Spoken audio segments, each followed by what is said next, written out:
The next statement might be a bit heavy, but I hope it can awaken you. I love you.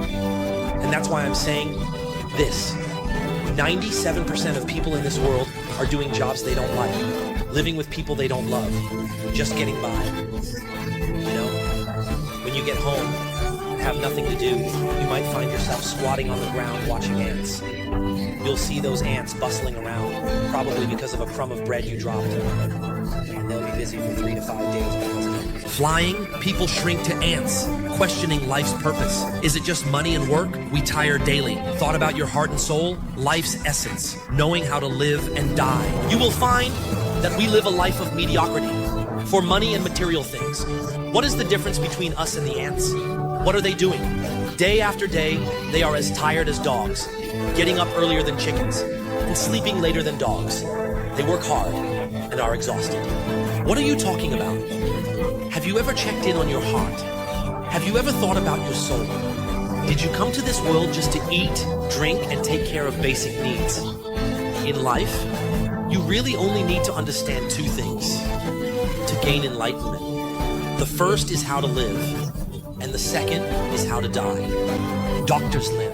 Why fear death? They realize I was mistaken. I spent my whole life striving for things I can't take with me. I toiled for money, a house, fame, profit, a car, and find none of it is mine. It feels wasted. Who isn't afraid of death? Those who grasp life. In life, only 2 things endure. What are they? Kazuo Inamori said, if asked life's meaning, I'd say the aim is to ensure my soul is higher and purer when I leave than when I arrived. You have lived in vain. Do you know what kind of people are those who are not afraid of death and understand life and death?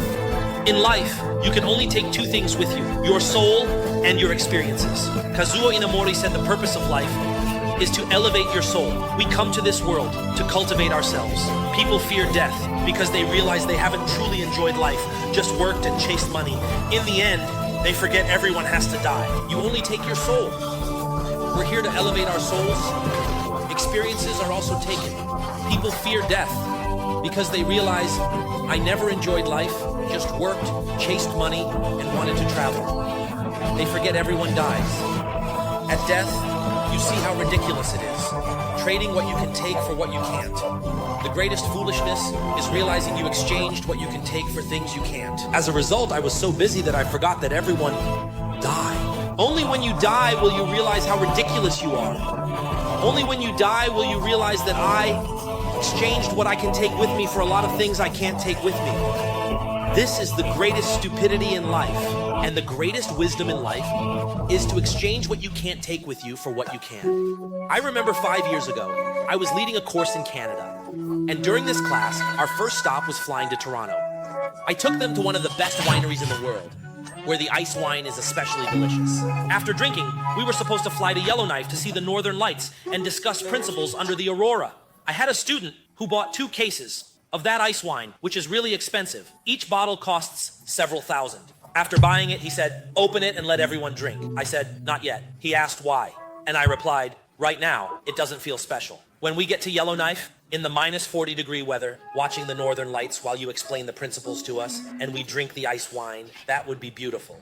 I didn't pay much attention to him, and then we started boarding the plane again. When going through security, the staff said, sir, I'm sorry, but you can't take this item. Someone replied, well, can't I just drink it? What the hell? That red wine is supposed to be famous, and I didn't bring it. So what do? I just handed it over to the security guard. Don't laugh at him, because one day you'll wake up and realize that you've been him all along. What's the greatest tragedy in this world, you know? The greatest tragedy is trading what you can take with you for a whole bunch of things you can. Your level, your blessings are what you can take with you. Yet you trade those for money, for a house, for a car, and do things that lack integrity and conscience. And then you traded for money, but what you got in return was all karma. So, everyone here, what is the greatest wisdom in this world? It's exchanging what you can't take with you for what you can take with you. You know, Charlie Munger donated all his money before he died. Warren Buffett donated all his money, and Bill Gates donated all his money too. These people are some of the richest in the world. Are they foolish? He's very shrewd because he knows he will die soon, but he can't take his money with him. However, he can take the blessings he earned in this life. So he's willing to exchange all the money he can't take for blessings he can. This is wisdom. After death, it's too late. You'll regret leaving wealth. You take experiences, not savings. Behind people is the universe's way. If life were to start over, otherwise, when you reach the moment of death, you will definitely regret leaving with millions or tens of millions, along with a fancy house and 3 cars. It's only at that moment that you realize all those things are just fleeting clouds. The only thing you can take with you is your past experiences. But if you were just trying to save money, you'll regret it for a lifetime. The greatest foolishness in this world is treating karma as a career. The more money you make, the more unfortunate you become. The greatest wisdom in this world is treating blessings as your career. Remember, behind money are matters, and behind matters are people. And what's behind people? It's the way, the Tao. If your actions align with the Tao, then heaven will bless you. But if everything you do is wrong, then heaven will punish you. And that's called divine retribution. I used to be involved in gambling, you know? I ran a casino in Macau and made a lot of money, worth billions. But I told him, you know, each of us has to make money while we're alive. But every penny we earn is either blessings or karma. Money is just a medium. If you're earning karma, it may seem like you're making money. But to me, you're just accumulating disasters, diseases, and lawsuits. You're just bringing misfortune upon yourself. But he doesn't listen. Teacher, let me tell you, I'm not afraid. Why am I not afraid? I'm over 40 and I haven't enjoyed anything in life. I tell you, Teacher Joe, anything a person can think of or enjoy, I've experienced it all. I'm not afraid. If you told me I would die today, I wouldn't be scared. I've enjoyed my time in this world. It was worth it. I don't care about the consequences. He doesn't fear the way of heaven. He doesn't fear that in 2 years, he might be kneeling in front of me begging for help. I said, what's wrong? Aren't you not afraid? Aren't you fearless? Are you afraid of going to jail? Are you afraid of death? Then why are you coming to me for help? My beloved daughter was diagnosed with cancer at the age of 12. That was the person I loved the most.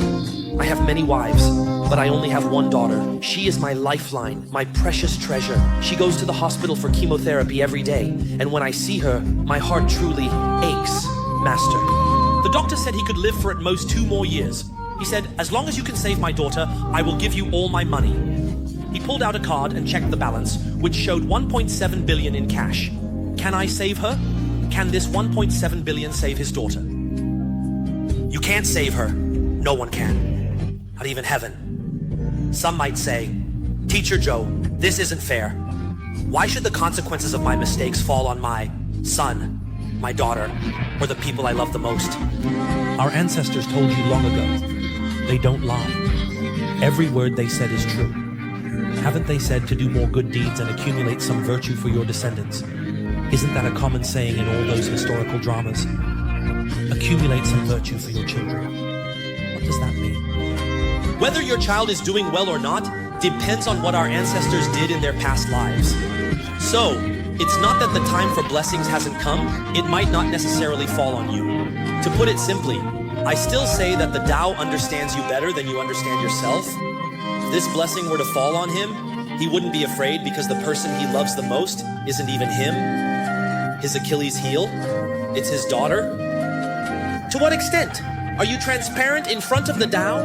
As the saying goes, the Tao will poke at the spot where it hurts you. Karma is real. Every action you take today will either bring you blessings or create karma. If what you do goes against the Tao, you will face divine retribution. If what you do aligns with the gifts from heaven, then you will be rewarded.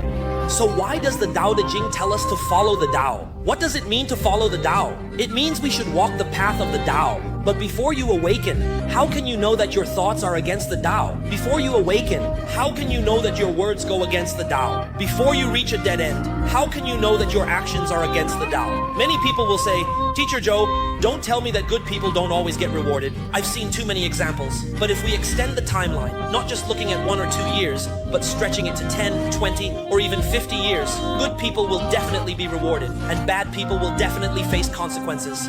This isn't just me saying it. It's from Inamori Kazuo from Japan. Before he passed away, he wrote a book called Heart. His first book is called The Way of Life, and the second one is called Heart. In this book, he talks about viewing life from the perspective of a 90-year-old. If you stretch the timeline to 90 years, Bad people will definitely face retribution. Evil people will definitely get their comeuppance, and good people will definitely be rewarded. This is truly undeniable. This is the greatest tragedy of life for everyone. Mistaking karma, career. The greatest wisdom is to make blessings. Your career. Daily, I focus on how to create value for society, how to record for Himalaya, shoot for Douyin, or start a course to help more. I ponder this daily. I don't gather blessings for the sake of it. I truly enjoy helping others like I once was. How can I record another episode for Himalaya, shoot another video for Douyin, open a new course to help more people? I think about this every day. It's not that I'm accumulating blessings just for the sake of it. I genuinely feel happy helping others because you are just like the person I used to be.